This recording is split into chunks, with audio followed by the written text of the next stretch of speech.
Combien de fois vous avez commencé un projet et vous ne l'avez pas fini parce que les conditions n'étaient pas bien remplies, parce qu'il y avait un petit problème, parce que quelque chose n'allait pas, parce que vous n'étiez pas totalement satisfait de la tournure que prenait votre projet, ou carrément, vous n'avez pas commencé ce projet. Avant de commencer, bienvenue à tous, je suis Yvan Madère et vous êtes sur The Act Club Podcast. Je vous rappelle que vous avez la possibilité de vous abonner à la page, à nous suivre sur les réseaux sociaux, on est maintenant sur TikTok et sur Facebook.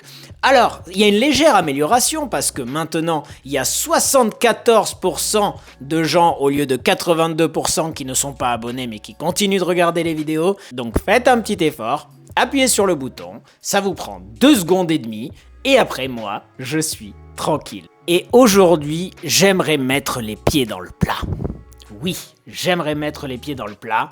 On va parler du perfectionnisme. Ah, le perfectionnisme, c'est quelque chose qui touche énormément d'artistes. Cette fameuse phrase de dire « Mais oui, mais c'est pas tout à fait prêt, je pense que je le ferai sortir quand ce sera vraiment prêt, quand ce sera vraiment bien. » À quel moment c'est vraiment bien? Et qu'est-ce que ça veut dire bien? Alors il faut savoir que je me suis renseigné un petit peu d'une manière neuroscientifique sur qu'est-ce que c'était le perfectionnisme d'une manière générale et plus précisément qu'est-ce que c'est le perfectionnisme dans l'art.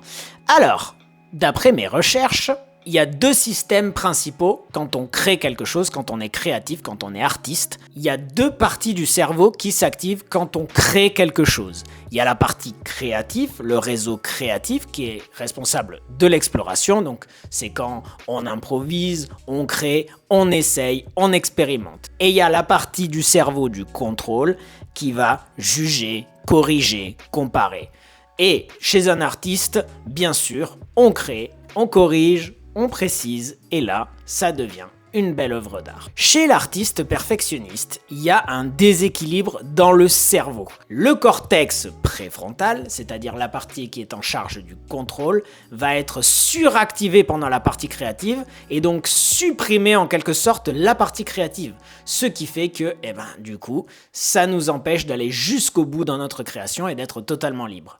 Les conséquences de ça, blocage créatif, être insatisfait, ça peut arriver jusqu'à déprimer, les difficultés à terminer les tâches ou les difficultés à commencer les tâches. De toute façon, ce ne sera jamais parfait, donc autant ne pas commencer. Ça ne vaut pas le coup de se fatiguer puisque de toute façon, ça ne sera pas bon. Mais ce n'est pas une fatalité. Vous pouvez changer. Et c'est trop facile de dire « Ah de toute façon, moi je suis perfectionniste, c'est ma personnalité de base, je suis comme ça et ça changera jamais. » Effectivement, ce n'est pas votre faute, en quelque sorte, si vous êtes perfectionniste, c'est simplement votre cerveau qui veut vous protéger par peur d'être jugé, par peur de l'échec, et si je sors ça, les gens vont parler, et si je sors ça, ça va être nul, je vais me planter. Et donc, le cerveau vous met en protection, arrête d'être créatif pour vous protéger d'un certain danger. En fait, c'est l'amygdale, c'est la partie du cerveau qui est responsable du danger,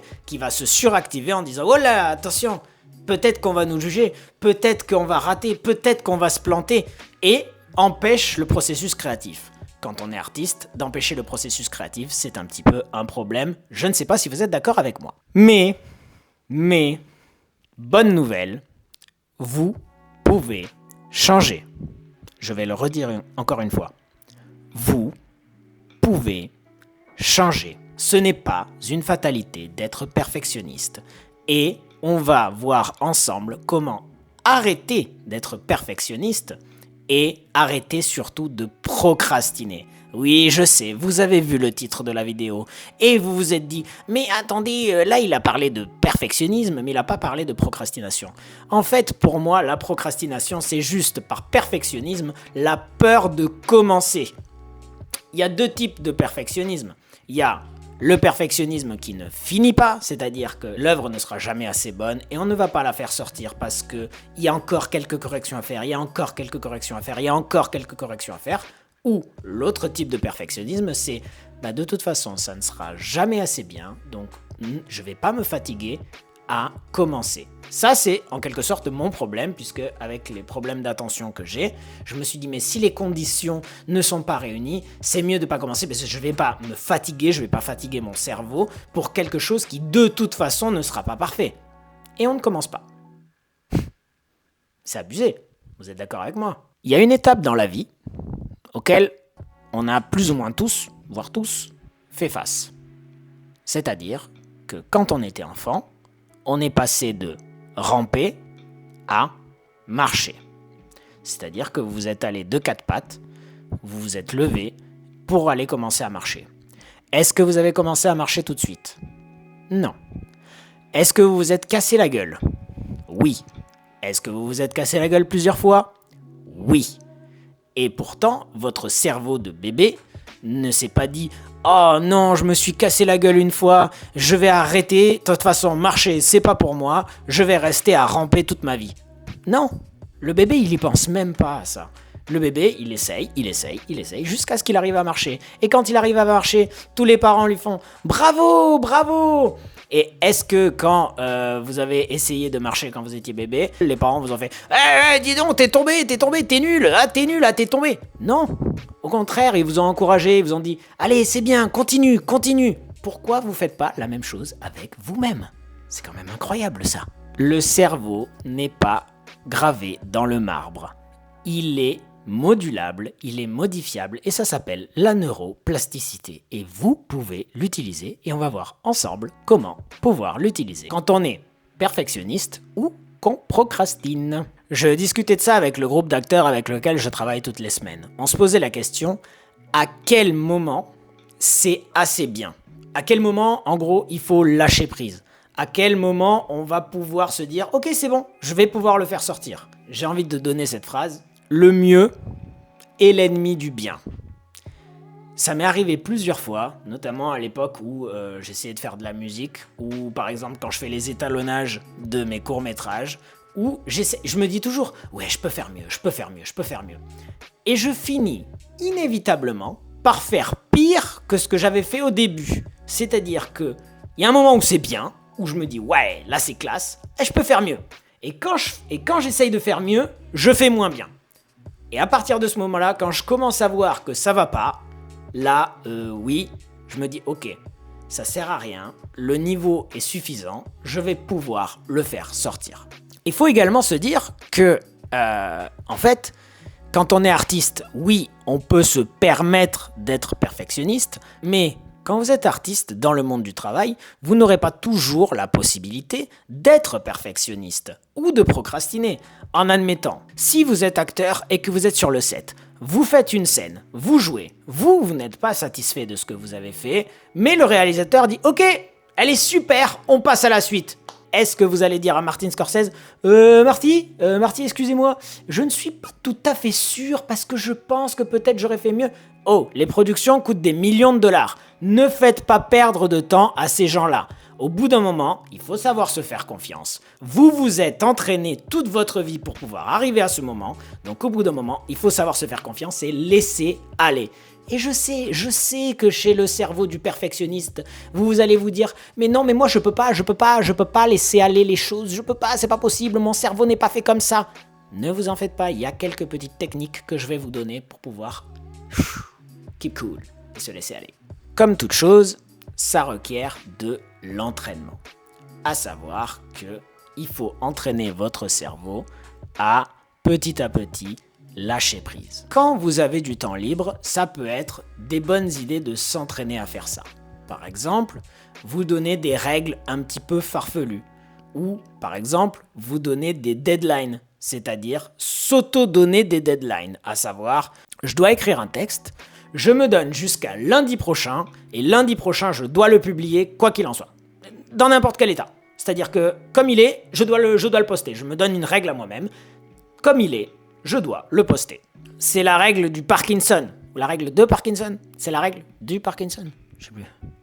En gros, la règle de Parkinson, c'est on va utiliser tout le temps disponible pour effectuer une tâche. Le moins de temps vous aurez, vous ferez le même travail en moins de temps parce que la deadline sera plus rapide. Ça nous arrive plein de fois en tant qu'acteur d'avoir des self-tapes où on doit donner pour le lendemain un texte de 4 pages. Est-ce que je peux me permettre de faire 4000 fois la prise ? Non. Non. Il faut que je le donne, au bout d'un moment, il faut que je le donne. Sinon, j'aurai jamais le projet. Sinon, j'aurai jamais le rôle. Donc, il faut savoir se faire confiance à un moment donné. Donc, donnez-vous des deadlines, par exemple. Donnez-vous des règles un petit peu farfelues, genre changez votre confort. Et je vais vous donner un petit secret. C'est pas seulement pour vous montrer mon sapin de Noël que je me suis mis comme ça aujourd'hui. Non. Je me suis mis volontairement dans un état d'inconfort pour vous prouver que moi je suis en train de vous donner des conseils, mais en fait je suis en train d'apprendre en même temps que vous. Et quand je vous donne des conseils, c'est parce que je les applique à moi-même aussi. Et je vais jamais vous dire quelque chose que je n'aurais pas fait sur moi-même. Donc, c'est pas seulement pour vous faire voir mon joli sapin, cela dit il est joli, que je me suis mis dans cette position-là. Je me suis mis par terre, je me suis mis exprès dans l'inconfort. J'ai pas mis mon micro de podcast, j'ai utilisé ce micro-là, je me suis mis par terre, je me suis pas mis dans les conditions habituelles, je me suis mis exprès dans l'inconfort. Et mon cerveau a lutté pour ça au début. Je me suis dit, mais attends, mais du coup, le son ne va pas être exactement comme j'aime, ce sera pas exactement parfait, puis la lumière n'est pas ouf, et puis ce sera comme ça. On s'en fout. Et je vais vous dire une chose, plus vous allez faire ça, plus le cerveau va libérer de la dopamine. Et la dopamine, c'est la molécule du plaisir et c'est la molécule de la récompense. Et plus vous allez le faire, plus votre cerveau va vous récompenser d'avoir fait. Parce qu'une fois que vous avez fait, le cerveau va se dire oui, on peut lui faire confiance, on peut créer à nouveau. Ça, c'est impayable. J'ai commencé ce podcast pour ça, à la base. J'ai commencé ce podcast pour me mettre à moi en difficulté, de me dire ok, je me mets cette règle. Je dois poster une vidéo par semaine, qu'il vente, qu'il neige. Et la chose incroyable, c'est que sûrement les premières vidéos n'étaient pas parfaites, les deuxièmes vidéos n'étaient pas parfaites, et celle-là ne sera sûrement pas parfaite. Mais au moins, j'ai le mérite de l'avoir fait. Et je vais vous dire un petit secret, ça va faire bientôt 2 mois que j'ai commencé la chaîne. Je me sens plus créatif que jamais parce que le fait de faire ça chaque semaine a libéré ma créativité et m'a permis de me libérer sur plein d'autres trucs et de me donner confiance en moi. Et ça, c'est une sensation pour un artiste que je vous souhaite à tous. Alors j'ai décidé de vous faire un petit challenge. Si vous êtes un artiste et que vous regardez cette vidéo, que vous soyez un acteur, un chanteur, un écrivain, un photographe, un peintre, je veux que vous puissiez créer quelque chose et que vous me l'envoyez au 7 janvier. Votre deadline sera le 7 janvier. Vous mettez un commentaire en bas disant « OK », vous posterez le projet le 7 janvier et je ferai une vidéo hors sujet exprès pour montrer vos créations. Ça peut être un texte, ça peut être un monologue, ça peut être un court-métrage, n'importe quoi. Donnez-vous cette deadline. Vous avez 2 semaines. Vous faites ce projet-là et il doit sortir comme il doit sortir. Et vous serez content de l'avoir fait et ça va vous libérer de l'avoir fait. Maintenant, je vais vous faire un petit cadeau de Noël. Si vous vous abonnez à la page, que vous laissez un commentaire sur la page YouTube ou sur les réseaux sociaux en disant cadeau, vous écrivez cadeau et vous m'envoyez n'importe lequel de vos projets. Vous m'envoyez votre court-métrage, vous m'envoyez un monologue, vous m'envoyez un texte, vous m'envoyez une photo, vous m'envoyez un tableau, vous m'envoyez une chanson, vous m'envoyez ce que vous voulez et je la posterai sur la page dans un épisode hors sujet. Et ça prouve que je suis quelqu'un de parole.